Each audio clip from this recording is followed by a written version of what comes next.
Paz, meus amados irmãos, irmãs, ouvintes da Palavra de Deus. Eu sou o pastor Adelcio Ferreira, sou pastor das igrejas Batista da Provisão aqui no sul de Minas e hoje quero deixar uma mensagem para a sua reflexão, para a nossa edificação nesta manhã. 1 Coríntios capítulo 6, versículo de número 15. Diz assim: não sabeis vós que os vossos corpos são membros de Cristo? Tomarei, pois, os membros de Cristo e falo-eis membros de uma meretriz? É certo que não. Ou não sabeis que o que se ajunta com a meretriz faz-se um corpo com ela? Porque serão, disse, dois numa só carne. Mas o que se une com o Senhor, ou o que se ajunta com o Senhor, é um só Espírito com Ele. Amém? Tem a tradução que diz, porque o que se ajunta com o Senhor é um mesmo Espírito. Olha que profundidade esse versículo, por exemplo, versículo 17. Aquele que se une ao Senhor é um só Espírito com Ele. Veja que Deus é protagonizado na Bíblia para com o seu povo dentro de um relacionamento conjugal.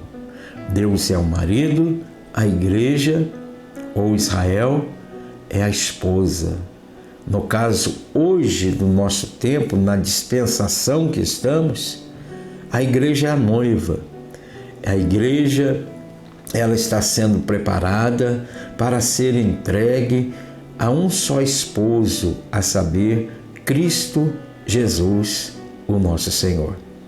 Por causa da sua tremenda obra, por causa do sacrifício realizado na cruz do Calvário para nossa salvação, Deus deu a Jesus Cristo a igreja.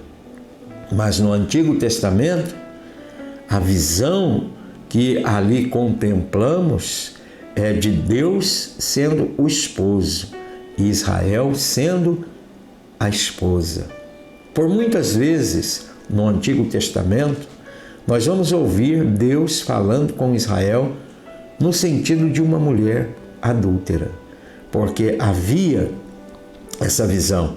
Quando lemos o Antigo Testamento, temos esta compreensão de um casamento de Deus com o seu povo.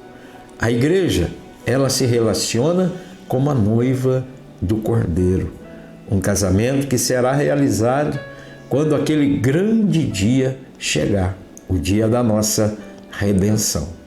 Então, dentro dessa análise, Paulo cria uma análise mais perfeita, uma análise mais tangível para o nosso raciocínio. Ele diz que, sendo nós membros do corpo de Cristo, seríamos nós, ou tornaríamos nós, membros de uma meretriz? Paulo está falando aqui acerca do pecado, da prostituição, das impurezas que cercam, que rodeiam um homem de Deus, uma mulher de Deus. Um casamento para que ele perdure, um casamento para que ele tenha vitalidade, para que ele seja estabelecido em força, estabelecido em retidão, precisa a fidelidade de ambas as partes. Assim também com Deus, assim também com o nosso Senhor Jesus Cristo.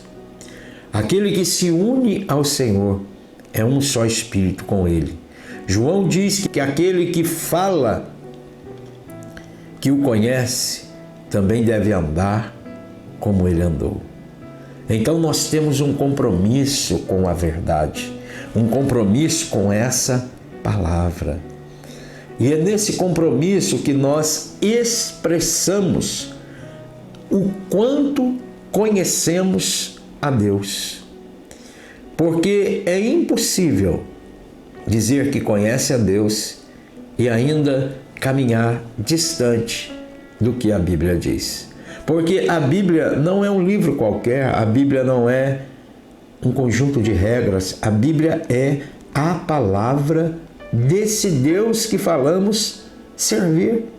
Se Ele se une a nós em um só Espírito, se nós se unimos a Ele em um só Espírito, em semelhança do casamento, onde dois se tornam uma só carne, então a palavra dele encarna em nós.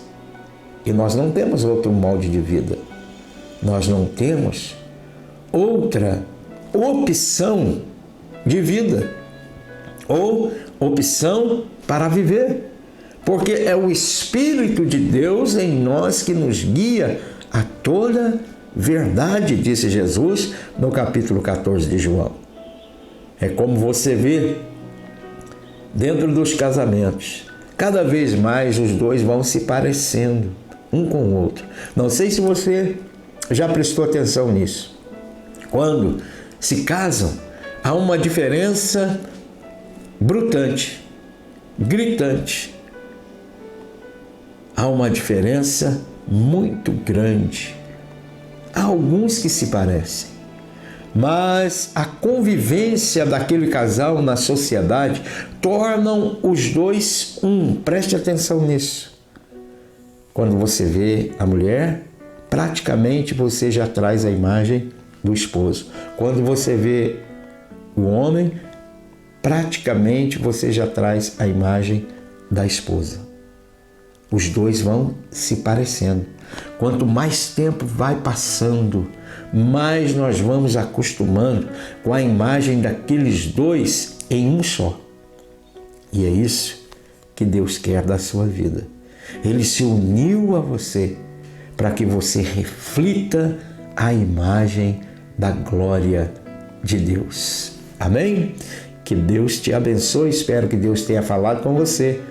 Até o nosso próximo devocional. Tenha um ótimo dia, em nome de Jesus.